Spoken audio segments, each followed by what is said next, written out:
que a professora Gisele estava dando hoje? Foi sobre o Egito Antigo, uma introdução. Elas já saíram da pré-história lá, então.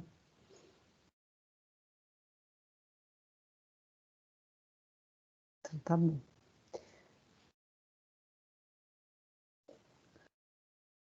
Hoje a gente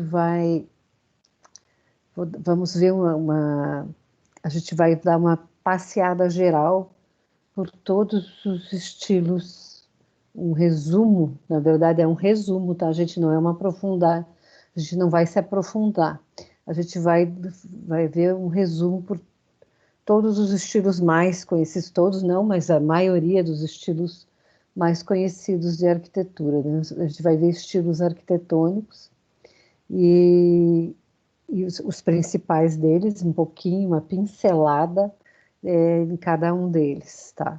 Só vou esperar mais um pouquinho. Deixa eu ver quantos estamos aqui.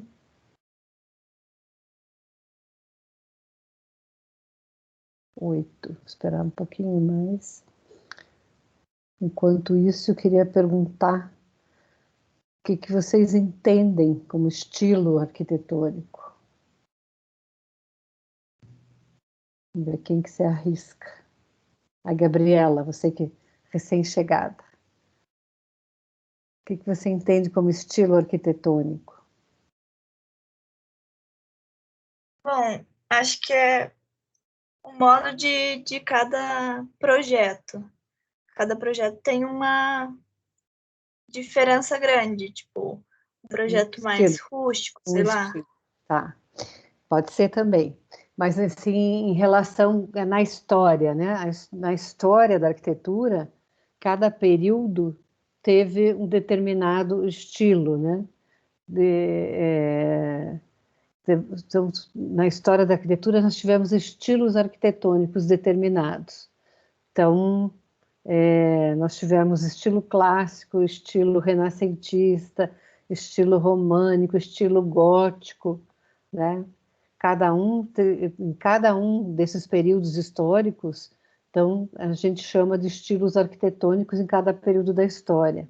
Então, em cada um desses períodos, cada um desses períodos teve determinadas características muito específicas que permitem que a gente identifique o período histórico em relação à história da arquitetura, tá? E isso que você falou não está errado também está certo, né? Então, determinados arquitetos têm um determinado estilo ou determinadas características que ajudam a gente a identificar, né? Aquele arquiteto, por exemplo, né? E muitas vezes hoje em dia a gente chama de arquitetura contemporânea, porque a gente está vivendo ela. Então ela ainda não tem um apelido, não tem um nome, né? Porque a gente está nela ainda. E hoje, como na moda mesmo, a moda hoje não tem um estilo, né? As pessoas usam qualquer coisa e está valendo, né? É uma misturança, né? Tudo válido hoje em dia. Então, daqui, vamos dizer, há 10 anos na frente, não se sabe bem se vai dar para dizer que nos anos 2020 existia um estilo específico de moda, como nos anos 50, nos anos 1950, nos anos 1970, que era aquela moda do amor livre, né? Da época da droga, aquelas calças boca de sino, mangas também boca de sino, aquela cintura baixa, que era bem característica dos anos 1970. Hoje em dia a gente tem que dizer, não pode mais dizer anos 70, né? Porque desde que a gente passou do ano 2000, a gente tem que dizer os anos 1970, os anos 1950. Então, na moda, por exemplo, essas coisas eram muito características. Os anos 1980, por exemplo, na moda se usava ombreiras, né? E as roupas muito largas, muito frouxas. Vocês conhecem aquele conjunto, aquele grupo musical ABBA, que teve o filme aí com a Meryl Streep, né, que foi Mamma Mia? Quem que assistiu Mamma Mia? Alguém assistiu Mamma Mia? Mamma Mia, nananana, Mamma Muito Mia. tempo atrás, nem lembro mais do filme, mas eu gostava. Assistiu? Então, tinha Uhum. o grupo ABBA. O grupo ABBA é um grupo de música que compôs Mamma Mia, Dancing Queen, essas músicas todas, era dos anos 1980. E A era um grupo década de 80 é sueco. incrível. Mas as pessoas eram muito feias. Se a gente olhar as fotos, eu nos anos 80, em 1980 eu tinha 20 anos. Se eu olhar as minhas fotos em 1980, eu era mais feia do que hoje. E porque a moda era muito essas ombreiras, essas roupas largas, os cabelos, a gente enrolava os cabelos para eles. Calça boca de sino. Não, isso é nos anos 1970, a boca de sino. 70 é boca de É, sino? nos anos 1970. Oh, E o ABBA lançou esse grupo musical, por exemplo, lançou muita moda, essas coisas, aqueles cabelos cacheados, assim. E eu tenho esse cabelo liso, assim, por natureza. E eu fazia permanente para ele ficar cacheado, porque a moda era cabelo cacheado. E hoje é bem o contrário, né? Todo mundo quer liso. Agora está voltando as pessoas que têm cabelo cacheado a assumir os seus cachos, né? E então dá para a gente identificar na moda, por exemplo, essas coisas. E hoje, nos anos 2010, 2020, está muito difícil, porque tudo é válido na moda. Não tem uma moda específica nos anos 20. Então, não sei como é que lá nos anos 2030 a gente vai dar um nome ou algum estilo específico para a moda agora. E o mesmo acontece com a arquitetura contemporânea, que a gente diz contemporânea agora, né? O que a gente está vivendo. Então, todos esses nomes que a gente vai ver aqui, eles não foram dados no seu momento. A maioria deles foi dado esse nome muito tempo depois por alguém, por algum escritor, algum crítico, um crítico de arquitetura, um crítico de outra área, que denominou. Mesma coisa aconteceu na arte, pintura, escultura e tal. Os nomes dos estilos foram dados muitos anos depois por alguém. E esse nome pegou. E aí ficou valendo na história, tá? Então é isso que a gente vai ver agora. E então a gente não sabe esse nosso momento que nós estamos vivendo, que nome vai ter daqui a um tempo. Daqui 50 anos, 20, 30 ou 100 anos. Nós não vamos saber, porque nós vamos estar aqui. Então vamos lá, vamos entrar nesse bonde aqui e vai dar uma viajada na história, uma viajada bem rápida até, não vai dar tempo de ver todos hoje, nós vamos ver um pouco hoje, vamos ver um pouco na semana que vem, e aí a partir dessas aulas vocês vão fazer a parte de vocês. Eu não vou, dentro desses estilos, tem alguns deles que eu vou dar algumas aulas mais longas e mais completas para vocês, e algumas desses assuntos, alguns desses temas, vocês vão dar aula para mim e para vocês mesmos, tá? Então, vamos lá, eu vou compartilhar a tela aqui.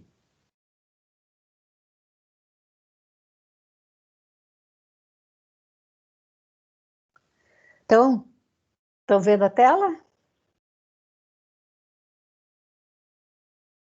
Sim, professora. Então, está aqui, né, um textozinho aqui. Então, para melhor entender a história da civilização, não é só a história da arquitetura, é a história da civilização, através da arquitetura, que a gente está usando a arquitetura para compreender a história da civilização, ou seja, a história da humanidade, né?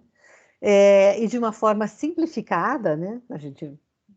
Aqui a gente está dando uma enxugada na coisa, e de como um evento leva ao outro evento. Então vai ficar melhor a gente contar essa história de uma forma linear, quer dizer, não quer dizer que essas coisas aconteceram assim, linearzinho. Às vezes uma coisa se sobrepôs à outra. Então algumas dessas coisas às vezes aconteceram ao mesmo tempo. Quer dizer, uma não terminou ainda, a outra já estava começando, entenderam? Mas a gente está contando de um jeito linear porque fica mais fácil de entender, tá? Então, mesmo que as coisas não tenham acontecido assim tão dentro dessas caixinhas organizadas, tá? Então, as revoluções, elas sempre começam no pensamento filosófico. Sempre foi assim na história da humanidade. Então, sempre começa no pensamento filosófico, nas discussões filosóficas. As mudanças de pensamento sempre começaram na cabeça dos caras, conversando lá nas adegas, né, nos bares, mesmo que seja lá atrás, no comecinho da história.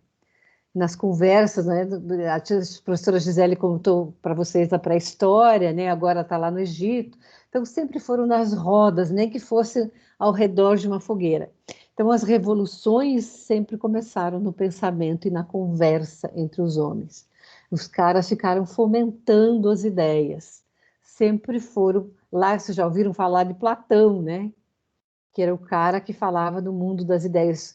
Platão, a universidade de Platão, que ele chamou de academia, funcionava, eles ficavam lá num jardim maravilhoso, conversando, Platão com os seus estudantes, eles ficavam batendo papo, conversando, era o mundo das ideias. Então, as revoluções sempre começou primeiro no mundo das ideias. E geralmente, ao longo da história, depois iam para as artes. Então, não é que era assim, é que a gente percebia, os caras ficavam lá futricando no ouvido uns dos outros, e os caras ficavam incendiados com essas novas ideias, e aí os artistas já começavam a esculpir, pintar e tal, essas mudanças, essas revoluções nas ideias. E depois, sempre por último, a gente começava a enxergar na arquitetura. Não é que os arquitetos eram mais atrasados, não é isso, né, gente? É que demorava muito mais para se construir uma pirâmide, né, um prédio, um farol de Alexandria, uma biblioteca de Alexandria, ou seja, lá o que for, do que pintar um quadro ou fazer uma escultura, né? Eles começaram ao mesmo tempo, só que ficou pronto muito tempo depois. Uma catedral gótica levava 50, 100 anos para ficar pronta. Um quadro levava um mês.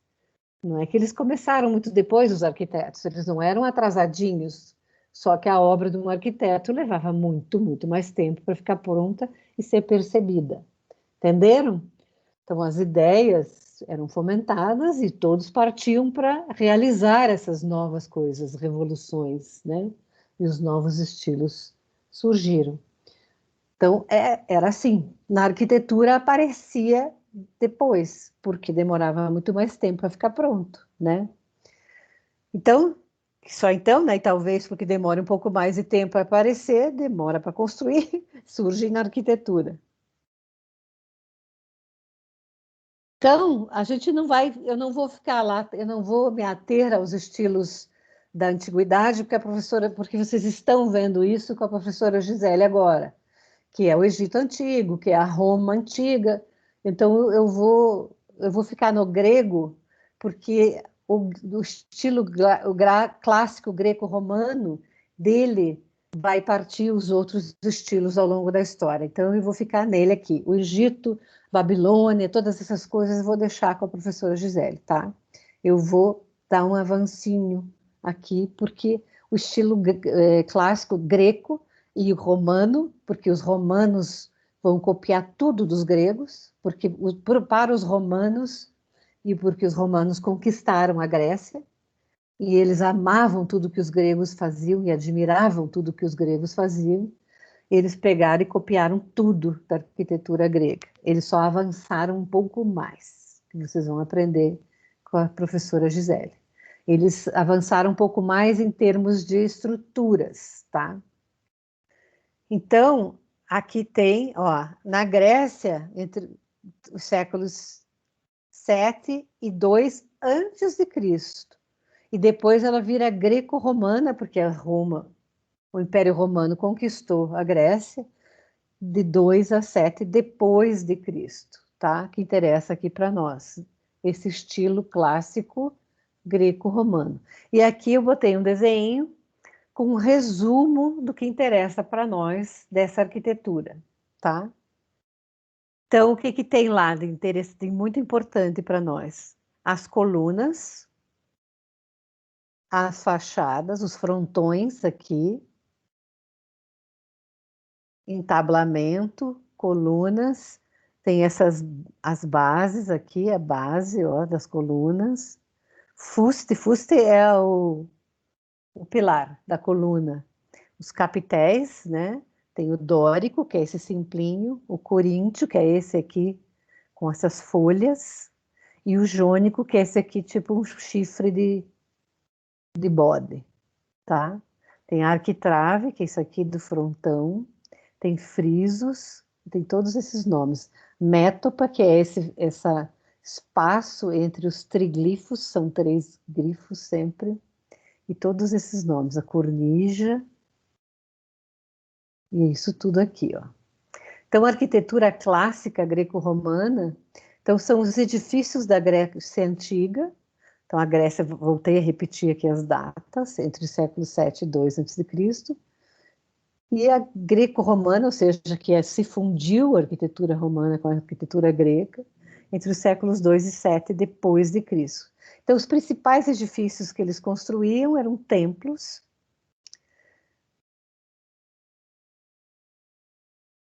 Então, os princípios espaço, ordem e simetria. Sempre tem simetria.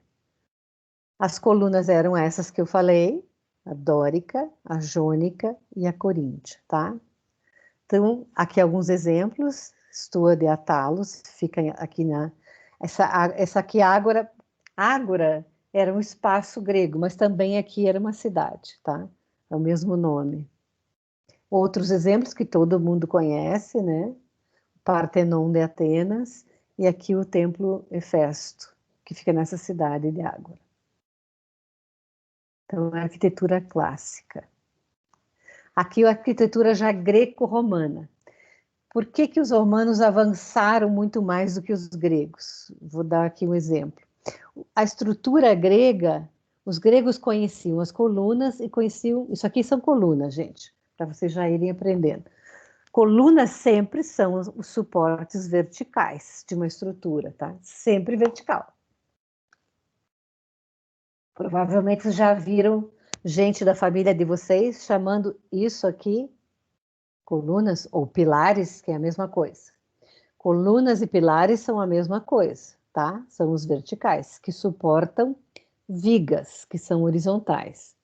Vocês já ouviram alguém da família de vocês chamando pilares de vigas? Não ouviram? Ou pedreiros, ou alguém, um tio, um pai, ou alguém. Vigas não são pilares e nunca serão, tá, gente? Viga sempre é horizontal. No máximo, um dia, vocês vão achar alguma viga inclinada. Mas viga sempre se apoia num pilar. Sempre. Pilares ou colunas são a mesma coisa. Vigas nunca serão pilares ou colunas, tá? Alguém tem uma dúvida sobre isso? Alguém teve já algum dia alguma dúvida sobre isso? É importante. Eu tenho a dúvida de como que a pessoa consegue pensar que uma viga pode ser uma coluna. Acredite em mim, que essa é a coisa mais comum que existe. Você presta atenção a partir de agora. Como vão chamar pilares de vigas? Tá? Mas então voltamos aqui. Nos gregos só conheciam vigas assim, retas, que eles também chamam de lintel, tá? Ela tem ela vence um vão bastante limitado. Vencer um vão é o espaço entre 2 pilares, tá? Vamos já registrando esses termos que eu vou usando, tá, gente? Vão livre, vão é o espaço livre entre 2 pilares. Então, dos gregos, o lintel grego, que é esse, pode ver que ele se divide, tá? Tá vendo que ele só vai daqui até aqui? Vocês estão vendo a divisão? Vocês conseguem ver? Que ele só vai daqui até aqui. Estão enxergando? Ele não é inteiro aqui, ó. Ele vai daqui, ele se apoia a metade dele aqui e a outra vai até aqui. Daí aqui começa outro e ele vai até aqui. Então ele tem um poder muito reduzido de vencer um vão. Por isso que tem muita coluna, estão vendo? Conseguem entender isso? Se alguém tem alguma dúvida, me pare agora. Ou não precisam se calar para sempre. Podem me parar de novo no momento em que Professor, tiver. poderia Oi. repetir essa última parte que deu uma travada no áudio para Ah, mim? Eu acho que é a tá. internet minha. Deixa eu ver se eu consigo aumentar essa imagem aqui para vocês. Opa! Aqui. Conseguem ver que essa viga, ou esse lintel, ele está dividido aqui em várias partes? Sim. Então, a capacidade dele de vencer um vão livre, que é esse espaço aqui, é muito pequena. Para ele vencer um vão muito grande, ele teria que ser bem alto. A capacidade de uma viga de vencer um vão está diretamente relacionada à altura dela, tá? Se eu quisesse que ela vencesse todo esse vão aqui, ela teria que ser muito alta, ou seja, um peso muito gigante para eles poderem levantar até aqui. Então, ela só consegue vencer esse vãozinho aqui. Então, é divididinho aqui, divididinho aqui, divididinho aqui. Então, a capacidade de vencer o vão é só esse aqui. Por isso que tem tanta coluna. Eu preciso pôr uma coluna aqui, outra coluna aqui. Estão vendo que ele é divididinho aqui. Esse aqui apoia aqui, esse aqui apoia aqui, esse aqui apoia aqui, esse aqui apoia aqui. Então, isso é a limitação dos gregos, tá? Aí agora, estrutural, uma limitação estrutural, tá? Agora vocês vão ver os romanos. O que os romanos avançaram em relação aos gregos? Por isso que a arquitetura greco-romana. Os romanos, em termos de engenharia, vamos dizer assim, só eles conheciam o poder de fazer aquedutos, estradas. Os romanos construíram milhares de quilômetros de aquedutos e de estradas. Tem estradas romanas que tem até hoje. Tem 2000 e tantos anos de idade as estradas romanas que eles construíram. E os aquedutos também, funcionando até hoje. Olha os aquedutos, que maravilhosos que eles são. E o que é diferente na estrutura que os romanos conheceram, que os gregos não sabiam? É o arco romano. Ó, estão vendo? Então, o arco romano, ele vence até 40 e poucos metros de vão. Ó, tem arcos romanos que são capazes, estão vendo aqui, ó? Um pilar está aqui, o outro pilar está lá do outro lado do rio. Então, é um pilar aqui e um pilar aqui. E tem tudo isso aqui. Ele é capaz de vencer um vão livre, ou seja, um espaço entre dois pilares, muito maior do que aquela viga grega lá. Então, é a capacidade do arco. Então, essa estrutura aqui é maravilhosa. O arco é uma das estruturas mais maravilhosas que tem, de sistemas estruturais. Estão vendo? Então, eles fazem um aqui mais grosso, aqui um pouco mais leve, lá um pouco mais leve, e a água está passando lá em cima. E eles tinham uma capacidade de engenharia, os romanos, de construir. O exército deles ia andando, ia conquistando coisas, iam construindo estradas, construindo cidades. Os romanos tinham uma capacidade de construir cidades maravilhosas e fantásticas. Eu sou uma das maiores admiradoras dos romanos. Os romanos tinham vaso sanitário 2000 e X anos atrás. E tinha água, a água encanada. Tinha esgoto, sistemas de esgoto, que depois, quando o Império Romano caiu, e nós entramos na escuridão da Idade Média, que a gente chama 1000 anos de escuridão, que foi a Idade Medieval, todo esse conhecimento e maravilha da engenharia romana se perdeu. Foi esquecido completamente. E a culpa disso tudo foi da Igreja Católica. Então, aqui tem o aqueduto de Saragoça e o aqueduto Pont du Gard, na França, no sul da França. Esse aqui é em Saragoça, na Espanha. Então, estamos aqui. Então, isso aqui é a arquitetura greco-romana. Esse aqui vocês sabem o que é, né? Vocês que vão me contar. O que é esse aqui? É Coliseu. Que, na verdade, o nome verdadeiro do Coliseu é o Teatro Flávio, né? Que foi Eu imperador. costumo chamar de rinha de homem. Rinha de Rinha de homem. homem. Isso aí. Então, que também é fantástico, né? O Coliseu tinha uma cobertura que nem é dos estádios de hoje, né? Abria e fechava a cobertura, tinha água, que nem os teatros fantásticos de Las Vegas, né? A água entrava e saía para fazer os shows de navios, né? Batalhas navais, que era uma coisa, imagina a engenharia dos romanos, que era isso aí. A água entrava e desaparecia imediatamente, igualzinho o show do Cirque du Soleil de Las Vegas, que eu tive a oportunidade de assistir. E o Coliseu já fazia isso, né? Eles já faziam isso.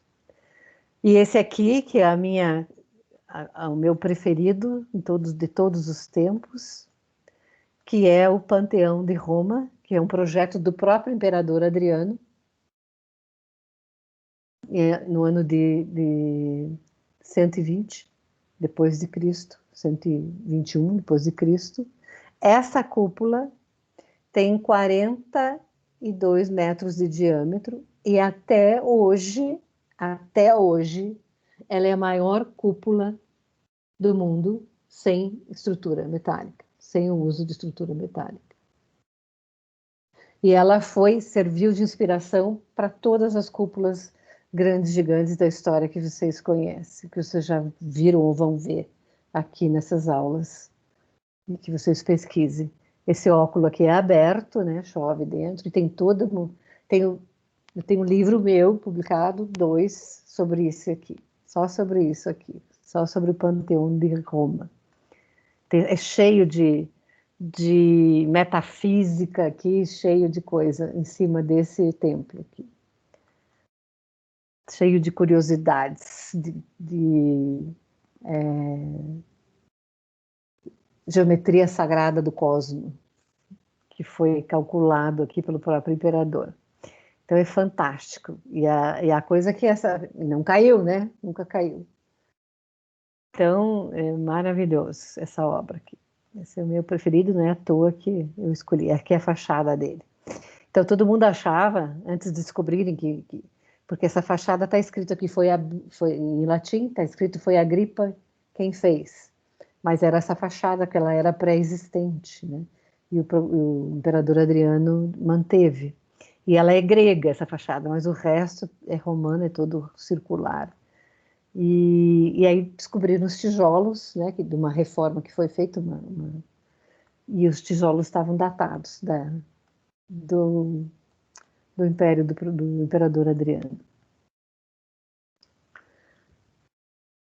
Então, até aqui nós estamos no estilo greco-romano. Eu tenho que diminuir aqui de volta, porque depois eu não salvo. E a partir daqui, agora, a gente muda. Então, greco-romano, gente, não tem nada a ver com o estilo românico. Estão vendo que eu estou pondo as datas aqui, ó.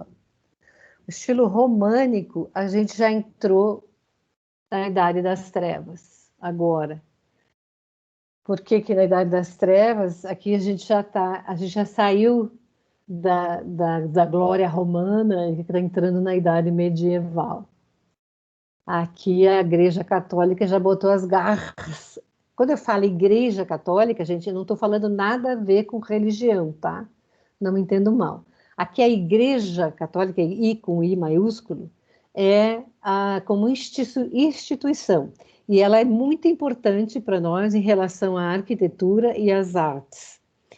Importante em vários sentidos, porque ela também é financiadora de muita coisa, em termos de arquitetura e de artes, e também ela é muito importante nisso, que ela dominou a cultura completamente, ela massacrou completamente a parte de educação, né? O povo, a partir daí, a partir do momento em que ela domina, ela detém todo o conhecimento, ela esconde todo o conhecimento dentro dos monastérios, né?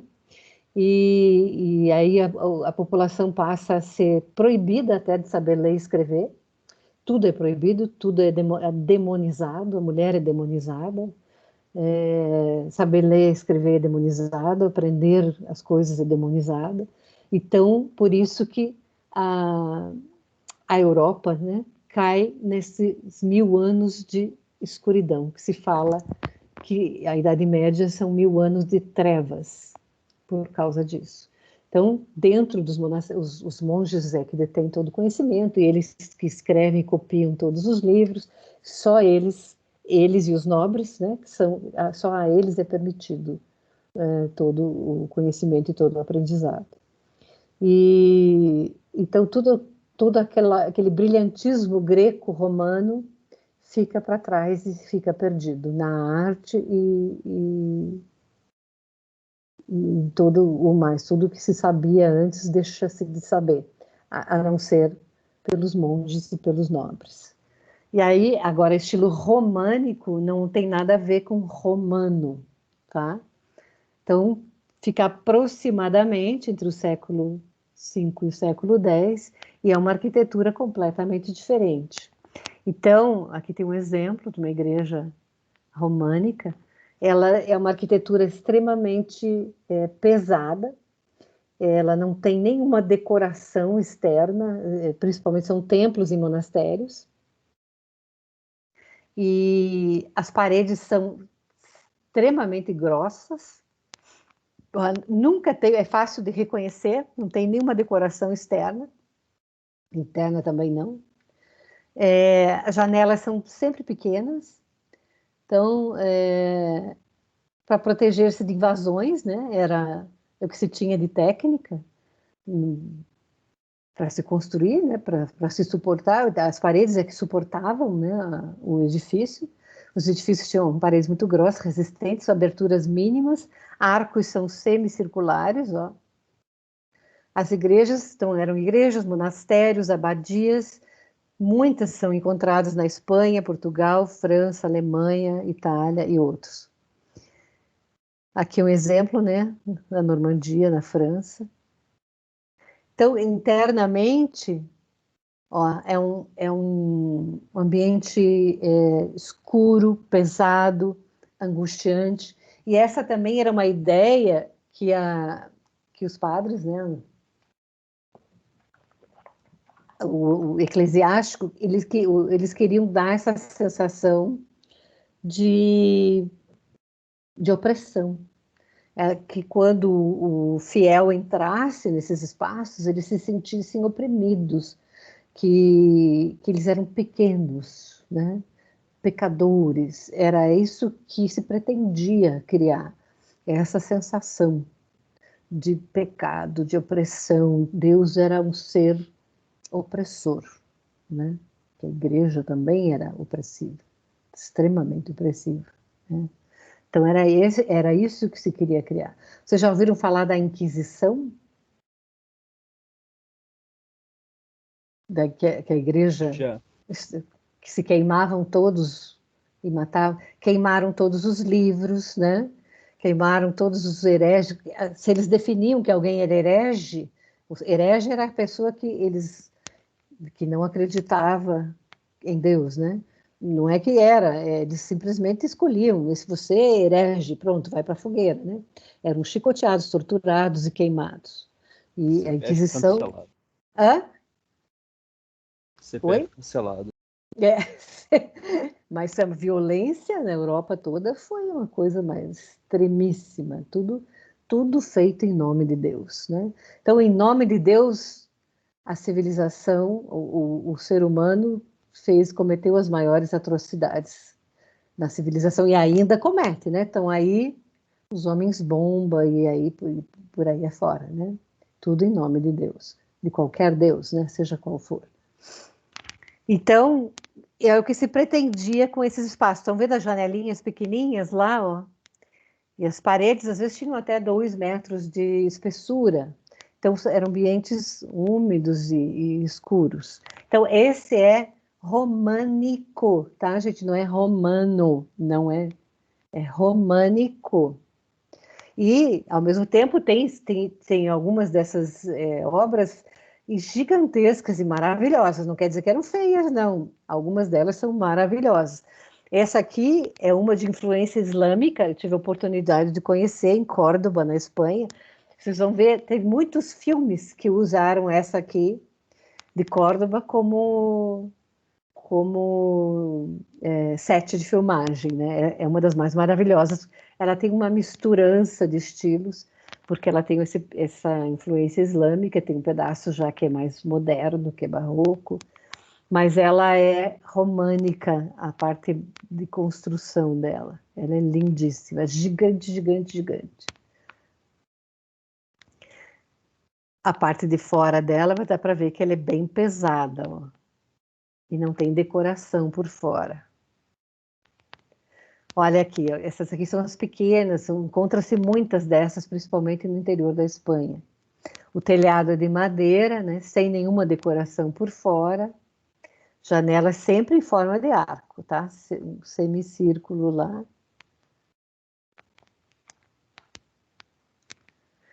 E os monastérios sempre têm um pátio interno, e é uma coisa muito interessante nessas igrejas, nesses monastérios, ou mesmo dentro das igrejas românicas, esse simbolismo aqui, se a gente se encontra assim, um simbolismo hermético que a gente fala. Hermético quer dizer secreto.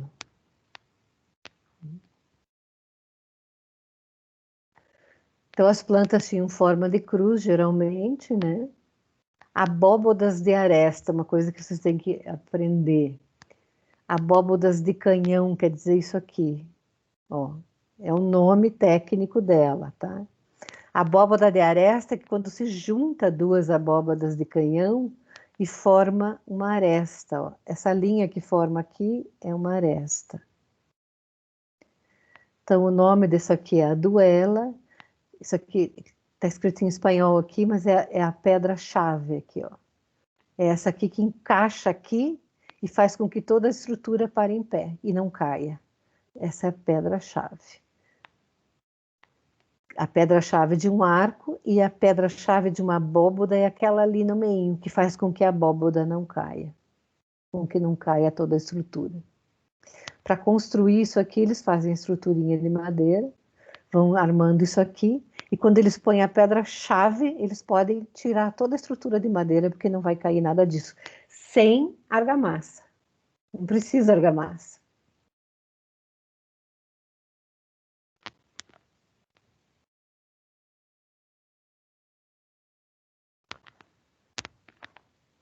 Então tem pouca decoração interna, com muito simbolismo hermético. Então aqui está, ó. Hermetismo ou hermeticismo é o estudo e prática da filosofia oculta e da magia, associados a escritos atribuídos a Hermes Trismegisto. Hermes 3 vezes grande. Então, o hermetismo consiste de forma sincrética no estudo e prática da evolução e expansão da consciência humana até a consciência divina, penetrando assim nos mais profundos mistérios da criação, o que ficou conhecido como iniciação ou iluminação lá no Oriente. Vocês já ouviram falar dos alquimistas, não ouviram falar?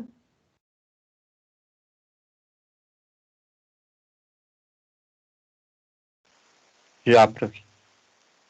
Então, os alquimistas que ficavam... Aquela história dos alquimistas ficarem tentando transformar metal em ouro, não é bem isso, tá, gente? Isso aí é coisa de filme de fantasia.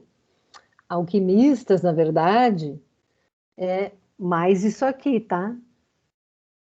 Os alquimistas, na verdade, estão buscando a iluminação, tá? É o contato com o divino, é isso que estão buscando, na verdade. Já ouviram falar dos Cavaleiros Templários? Alguém já ouviu falar? Eu, prof. Bernardo? É a mesma coisa. Os Cavaleiros Templários provavelmente tinham esse conhecimento da alquimia em relação aos mistérios da criação, da iniciação ou da iluminação. Não é de transformar metal em ouro, tá? Mas tem um lance desse também, tá? Tem um lance desse também.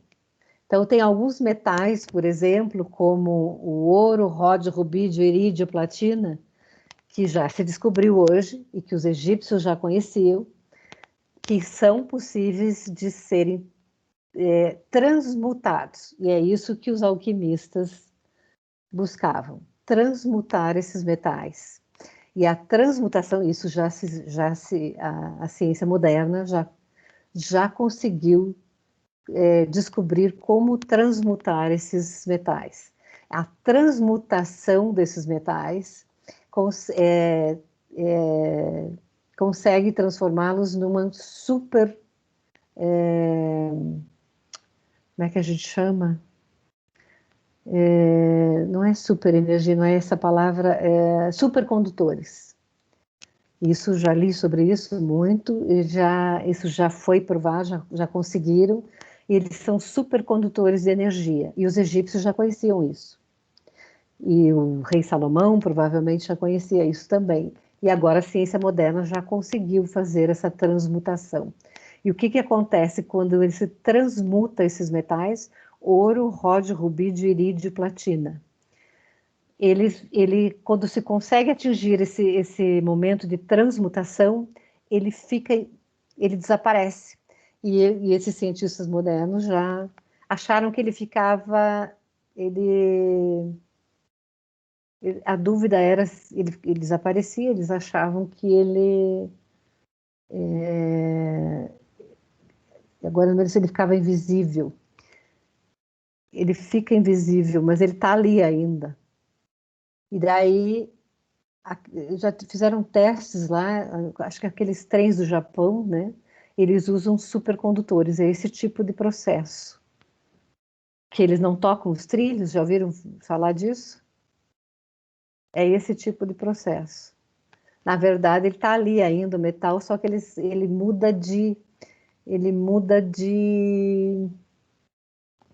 Ai, como é que fala? Ele está ali, mas a gente não está vendo, porque ele muda de... Como é que fala? A gente está de dimensão. Ele continua ali, mas ele muda de dimensão. E isso já foi descoberto. Então, esses caras estavam estudando essas coisas, essas possibilidades. Os alquimistas estudavam essas possibilidades. Então, não era para ganhar, né, transformar em ouro e ficar mais rico. Não era isso que se queriam, os alquimistas. Bom, vamos passar adiante. Próximo estilo. Aí o estilo bizantino, então saímos do romano. A gente está em ordem temporal, tá, gente? Aí vem o estilo bizantino. Então ele está aqui em século... não esqueçam que essas datas se sobrepõem, tá? Às vezes, a gente. Eles estão acontecendo, às vezes, algumas ainda não terminaram e a outra já está acontecendo. O estilo bizantino está lá mais ou menos século IX a século... IV a século VIII. Então, a arquitetura bizantina, herdeira do arco, da abóboda e da cúpula. Só que, diferentemente da arquitetura românica, que é escura, obscura e opressora, a arquitetura bizantina ela é cheia de luz e de tilintar. Ela tem mosaicos coloridos, ela tem afrescos, e aí ela tem coisas mais bonitas por dentro. Por fora, não necessariamente, mas por dentro ela tem. E já ouviram falar da Santa Sofia, lá em Istambul? É a mais famosa de todas as igrejas bizantinas. Hoje ela é uma igreja, era um museu, mas ela é muçulmana, mas ela era católica. Alguém já viu? Já ouviu? Já tem 1000 fotos. Essa aqui? Tinha no meu livro de artes É. do 9º ano. Isso.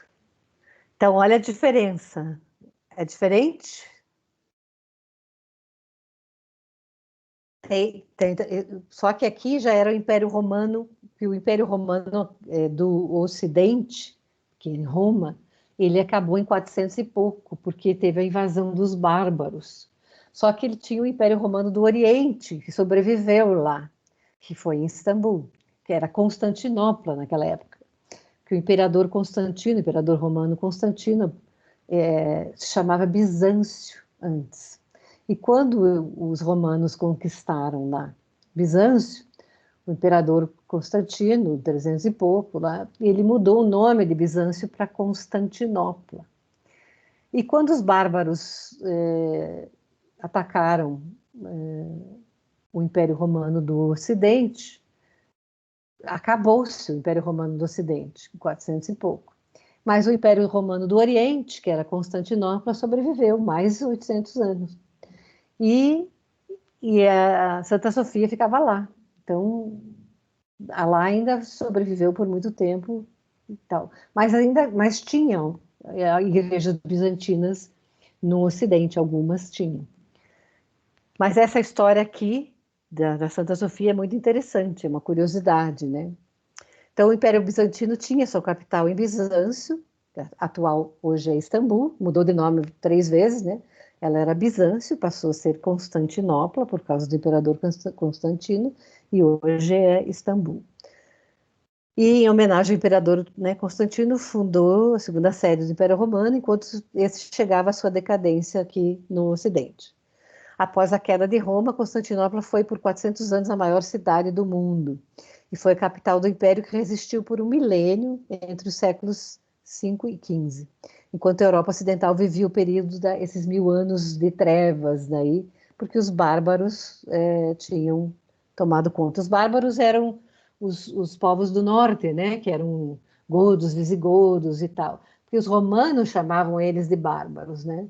Porque os romanos se achavam muito chiques, os romanos faziam a barba, tomavam banho e eram super evoluídos. E você já deve ter assistido a série dos Vikings e tal, né? Os Vikings eram porcos, não tomavam banho, não faziam a barba, não tinham aquela finesse dos romanos que tinham aquelas termas elegantes, né? E tal. Então, esse apelido bárbaros foram dados pelos romanos. E os bárbaros vieram com toda aquela fúria de lá do norte, que hoje é a Dinamarca, a Noruega e tal, vieram de lá com tudo e acabaram com tudo, dizimaram cidades, estupraram as mulheres, né, e tomaram conta de tudo. Então esses foram os bárbaros, e tomaram conta de toda aquela chiquetésima Roma e todas as cidades que os romanos tinham construído. E essa Santa Sofia tinha um rei que Basílio, agora não era Basílio, não me lembro o nome dele. Ele antes, né? Ele tinha mandado ele não tinha escolhido uma região oficial do seu país e ele tinha mandado os seus emissários viajar pela Europa toda, pela Ásia, Europa toda, para escolherem a religião que eles achassem mais incrível. E eles saíram para procurar, muçulmanos, chineses, budismo e tal, e foram procurar. E, coincidentemente, eles chegaram aqui, na Santa Sofia, acho que, se não me engano, foi numa Páscoa, bem na hora que estavam tendo uma cerimônia maravilhosa, num crepúsculo, e estavam tilintando aqueles incensos, aquelas coisas que eles giram assim, né? E as luzes entrando essa cúpula aqui, né? Entrando na hora daquela luz linda, né? Do crepúsculo e aqueles incensos, aqueles girando, aqueles negócios e o coral cantando e eles entraram bem nessa hora e aquela coisa mirra, né? Colorida, sendo aquela fumaça. Então, e essas luzes, esses mosaicos dourados brilhando, e eles entraram, parecia, aquilo foi muito mágico. E eles voltaram para o rei e falaram que eles disseram, não sabemos se essa é a melhor religião, mas a gente tem certeza que lá os anjos estavam voando, né, debaixo daquela cúpula. E aí o rei escolheu a região católica para ser a região oficial. Parece que era a Ucrânia, que hoje é a Ucrânia, né? Naquela época não era. Mas o espaço simplesmente é fantástico, né? E hoje é muçulmano aqui. Só que depois a Igreja Católica saqueou tudo isso aqui. E a Istambul, não a Santa Sofia, mas saqueou tudo Istambul e essa aqui, São Marcos, hoje é bizantina também, e com tudo que eles saquearam lá de Istambul, eles construíram essa igreja de São Marcos. Quer dizer, tudo que tem aqui é produto de saque, roubado. Então, ela é maravilhosa, a Catedral de São Marcos de Veneza, mas tudo que está aqui é roubado, é saqueado da Turquia. Então, a Igreja Católica tem essa história. Ela destruiu muitas das coisas da arqueologia do planeta dessa forma, né? Então, tem muita coisa maravilhosa que a gente vê hoje. Então, tem as coisas que a gente vê que acha lindo, mas tem uma história de destruição também muito grande por trás dela, né? Essa daqui é o interior da Catedral de São Marcos, também maravilhosa, né? Também tudo, muito ouro, muita coisa linda, as cúpulas maravilhosas, afrescos fantásticos dos melhores artistas do mundo, né? Estão aí. Essa eu não conheço. E aí vem o estilo gótico. Esse, para mim, sem dúvida, é o meu preferido, né? Eu tenho preferências, é o mais maravilhoso no meu entender. E aí vem, em termos de estrutura, é a coisa mais genial que aconteceu nos 1000 anos. Para a gente dizer que não aconteceu nada de genial nos 1000 anos da Idade das Trevas, é o estilo gótico, que foi a coisa mais genial no meu ponto de vista. Então, ele começa, aqui está do século X, no ano 1100, mais ou menos, que começa o primeiro exemplar das catedrais góticas, ao século XV, mais ou menos, que elas acontecem por toda a Europa. Então, a tendência à verticalidade, o arco botante, são esses arcos aqui que vão segurar os pilares na sua maior altitude, né? Contraforte são esses pilares mais grossos aqui. O arco ogival, agora eles não vão ser mais meios círculos, eles vão ser pontudos sempre. Catedrais góticas sempre terão os arcos ogivais, sempre. Sempre terão os arcobotantes, sempre, tá? E esqueletos assim, fininhos. E sempre terão vitrais, que a gente vai ver aqui. Sempre terão as abóbodas de cruzeria, que a gente diz, esses esqueletos, né, essas varetas aqui, com os arcos ogivais, que são esses arcos pontudos aqui. E vai ser uma arquitetura vertical majestosa. Então, esses pilares lembrando esqueletos, né? Acompanhada de vitrais coloridos. E as catedrais e as igrejas vão ser os seus principais edifícios. Mas tem as universidades, tem algumas outras coisas assim. Aqui eu pus essas duas para vocês compararem, ó. Aqui tem uma românica, alta até, mas aqui tem uma gótica. Dá para ver bem a diferença, né?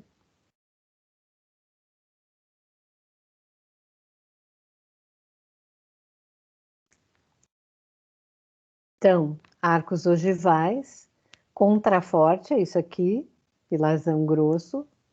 Arco botante, esse aqui, arco que bota lá, ó, que vai segurar o pilarzão lá em cima. Pináculo, essas pontinhas aqui, pináculo. Gárgula não está aqui mostrando, sabe o que são as gárgulas? Aqueles monstros feios que ficam lá no telhado. Está sempre nos filmes góticos. Clerestório, essas janelas lá em cima, vai clarear, né? O clerestório.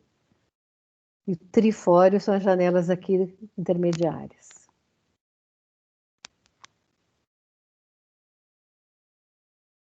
Tá, aqui está comparando, ó, uma igreja românica, grossona aqui, ó. Aqui é meio círculo. Olha o contraforte da igreja românica, ela também tem um contraforte. O murão que vai segurar aqui. E olha o contraforte da igreja gótica.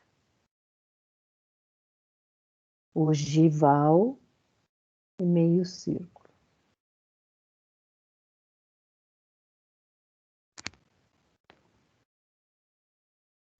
As duas têm naves laterais, não é uma exclusividade de uma ou da outra.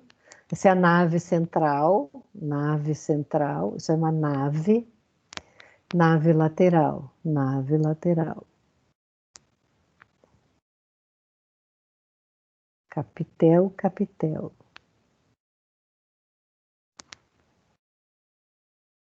Ó, arcobotante. Ó os vitrais.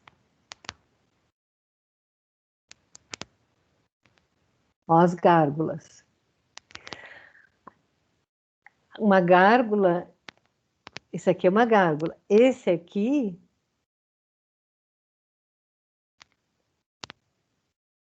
ela tem uma outra função. Qual que vocês imaginam que é a função dessa aqui? Alguém tem uma ideia? Eu sei que elas são meio feias, assim, mas sei lá, eu chuto proteção, algo do tipo. Não, sim, essa aqui sim, poderia ser ou para assustar os demônios, ou Essa parte proteger. que eu tô falando. Tá, essa aqui, tá. Mas essa aqui tá numa outra posição, porque ela tem uma outra função. Intimidar? Não, essa aqui ela é um aguadouro. Tá vendo a boca dela aqui aberta, aqui, ó? Essa aqui é Faz uma sentido. toalha, sai água por ela aqui. Já aproveitaram, deixaram ela bem feia também, já para ter. Então, essa aqui, ela é um aguadouro. Essa aqui é simplesmente. Esse aqui, gente, eu não sei se eu coloquei mais outras. Pois, ó. Eu visitei mais de 10 catedrais góticas pela Europa. E eu sempre prestei atenção. Essa aqui sai água, ó. Esse é um aguadouro também, tá vendo? Sai água. Então, ali é uma calha, né? De pedra, tudo de pedra, absolutamente tudo de pedra. Mas em relação às gárgulas, quimeras, figuras grotescas, tá? Os nomes variam aí. Mas em relação às gárgulas, todas essas que eu visitei, Nunca, nenhuma, porque tem várias pelo telhado, várias, de todas elas. Nenhuma delas é igual à outra. Nenhuma. Todas são muito diferentes. Cada uma é uma completamente diferente da outra. Então, o trabalho de criar esses monstros, né, esses demônios aí, essas figuras grotescas, é incrível, incrível, incrível. A elaboração, né, dessas figuras todas. Olha a elaboração disso aqui, gente. Né? E eram 100 anos fazendo uma catedral dessa. Então, era o filho, o neto, o avô, né? O avô, o filho, o neto construindo. Eu, eu fiz esse mestrado lá na Espanha, e eles chamavam de pica-pedreiros, que eram picadores de pedra, né? Aqui não sei como é que chamaria esses homens especialistas em cortar as pedras, cortadores de pedra, eu acho que é isso. E eu morava do lado de uma dessas catedrais, do lado 50 metros mesmo, passava por dentro delas. E aquela que eu morava do lado não era tão grande assim como a Notre Dame. E ela foi construída num tempo recorde, porque quem construiu foram os plateiros, né? Eu morava na rua Argenteria, que eram argenteiros. Então eles tinham dinheiro. E foram eles que financiaram a Santa Maria del Mar. Até tem uma série que eu acho que ainda está no Netflix, que chama não sei o que do mar, a Catedral del Mar. Eu não quis eu assisti um capítulo só, eu achei muito violenta, não assisti o resto, eu devia ter assistido porque era a catedral do lado da minha casa. A história dessa catedral, a Catedral del Mar, foi construída em 50 anos, foi num tempo recorde. Porque eles financiaram essa catedral, os plateiros, né, os argenteiros. E então foi um tempo recorde, 50 anos, para construir essa catedral. Então não sei se ainda tem essa série lá no Netflix, se tiver, assistam, porque é incrível ver como se constrói uma catedral dessa. Eu, se fosse vocês, assistir. Tem uma outra série que tinha, não sei se tem ainda, não no Netflix, mas vocês podem baixar a série, que são os Pilares da Terra. Essa, sim, é incrível. Eu li os livros, são 4 livros. O filme não é tão legal quanto os livros, que eles contam exatamente como se constrói uma catedral dessa. Porque esses arquitetos eram os cavalheiros templários que detinham esse conhecimento. E eles não deixaram os projetos delas. E eles escondiam essas coisas da Igreja Católica, apesar deles serem monges guerreiros, porque era nesses vitrais todos que eles contavam, eles educavam os povos das aldeias, escondido da igreja. Então, a construção de uma igreja gótica era uma forma de educar o povo das aldeias, escondido da Igreja Católica. Então, nesses vitrais todos, eles contam várias histórias e tal. Nesses pilares todos é muito legal ver os pilares todos, tem as marcas dos pedreiros, né? É assim que eles pagavam os pedreiros. É fascinante, na verdade. Então, olha aqui, ó. Então, todos esses vitrais estão contando todas as histórias. Todas as catedrais góticas têm a rosácea. E aqui a rosácea é uma das formas também herméticas de conhecimento. Então, é uma coisa templária também. E esse conhecimento também dos vitrais não se sabe mais, não se consegue mais fazer um vitral como se fazia nessa época de 1000 anos atrás. Não se consegue mais fazer. Eu sei porque nessa catedral que era do lado da minha casa, tinha alguns quebrados, daí eles refizeram, e não tem nem comparação com os vitrais antigos, é totalmente sem graça. Então, aqui alguns exemplos de algumas, né? Aqui, essa aqui tem os pilares ainda mais grossos, né? É uma mescla, né, de umas mais antigas, porque tem muitas reformas. Eles têm igrejas muito antigas e em cima das antigas eles vão fazendo retrofits, como a gente diz hoje em dia, vão fazendo, modernizando para a época, né, em 1100. Eles pegavam uma igreja românica e, eu quero fazer gótica, porque tá na moda a gótica, né, agora. Então, olha a rosácea lá.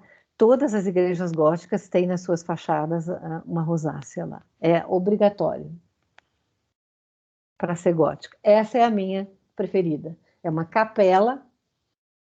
Olha aí, ó. É um esqueleto. É só vidro. Essa é uma capela, fica na Île-de-France, fica bem no miolinho, fica bem pertinho, fica da Notre-Dame de Paris lá. É pequena. É um esqueleto, ó, é só uns filetes e vidro, vidro, vidro, vidro, vidro, é puro vidro. É Sainte-Chapelle, e fica em Paris. É a coisa mais linda do mundo. Ó, é a mesma, né? Sainte-Chapelle, Paris.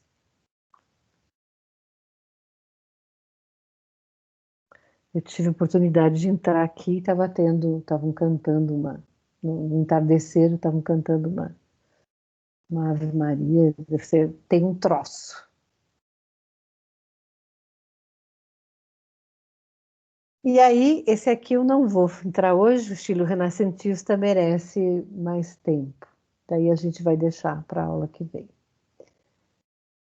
Tá? Daí tem muitos outros estilos. O estilo renascentista é mais longo e ele merece uma dedicação maior, que também é uma época bonita. Tá? E gostaria que vocês tivessem curiosidade e fossem olhar essas coisas sobre, principalmente, a arquitetura gótica.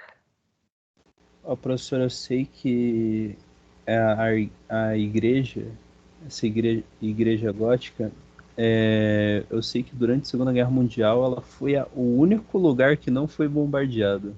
Aonde? Mas depende do país. Em alguns lugares, sim. Acho que na França. Ela tem no mundo, ela tem na Europa toda, tem igrejas góticas, né? Catedrais góticas. Acho que foi a da França. Esqueci o nome dela. Paris, Notre-Dame? Isso, Notre-Dame. Notre-Dame foi a que incendiou agora, né? O ano retrasado, ano passado. Né? Foi uma coisa horrorosa que aconteceu lá.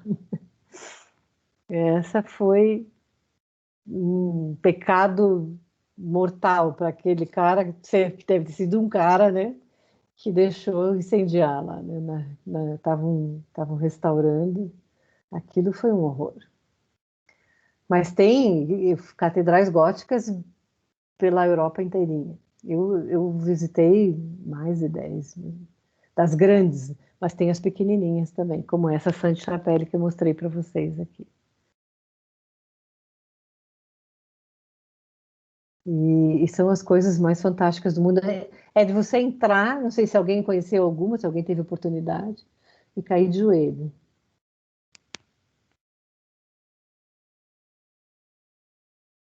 Por isso que são as minhas preferidas. Não quer dizer que não tenha outras, que você também não tenha essa sensação, como a São Pedro do Vaticano, que é uma igreja renascentista, é gigantesca, muito mais jovem que as góticas, mas é gigantesca, e essa monumentalidade, né, dão essa sensação também. Mas as góticas, para mim, são as preferidas, principalmente por causa dos vitrais. Essa do Gaudí, de Barcelona, que é bem mais moderna, né, é de agora, mas ela tem um estilo, ela lembra o gótico, a Sagrada Família do Gaudí, que fica em Barcelona, que agora eles estão conseguindo terminar. Ela dá esses efeitos das catedrais góticas, e agora ela dá essas luzes, né? Ele fez vitrais também, e ela tem essas alturas também, e é fantástico também. Você entra lá assim no entardecer e ele morrer. Ele conseguiu esses efeitos também, o Antoni Gaudí. E ela é desse século passado, né? Ele começou no século retrasado e estão terminando agora. ele conseguiu esses mesmos efeitos. O Gaudí é genial. Antoni Gaudí, vocês devem ter ouvido falar, mas ele é um arquiteto modernista. E a gente vai ver também. Então, eu vou deixar para a aula que vem o Renascimento, tá? Mas eu vou dar uma entradinha aqui. O estilo renascentista do século XIV ao XVII, mais ou menos, mas ele vai recuperar tudo aquilo que a gente viu lá no estilo greco-romano, tá? Tudo isso aqui, os renascentistas, por isso que chama renascimento, né? Que ele vai fazer renascer tudo aquilo que tinha 1000 anos antes. Renascimento, tá? Então, aqueles 1000 anos de trevas, eles vão deixar para trás e vão revalorizar tudo aquilo que foi esquecido de conhecimento, de sabedoria, de maravilhas da sabedoria greco-romana. Por isso que chama renascimento, tá?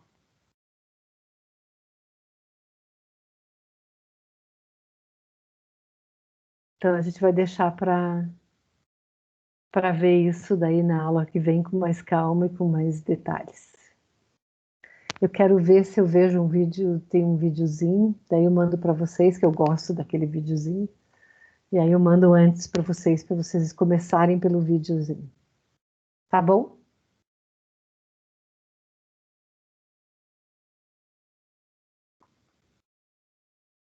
Alguma dúvida até aqui?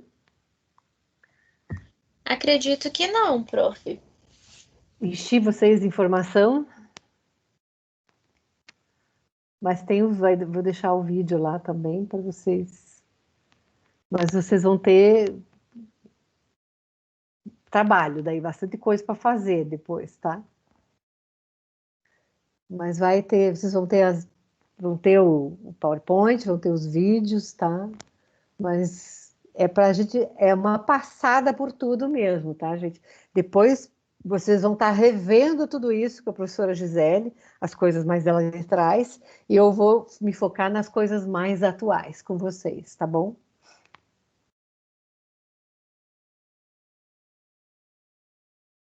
Então é isso. Ficamos por aqui hoje. Então, boa noite para vocês. Até amanhã.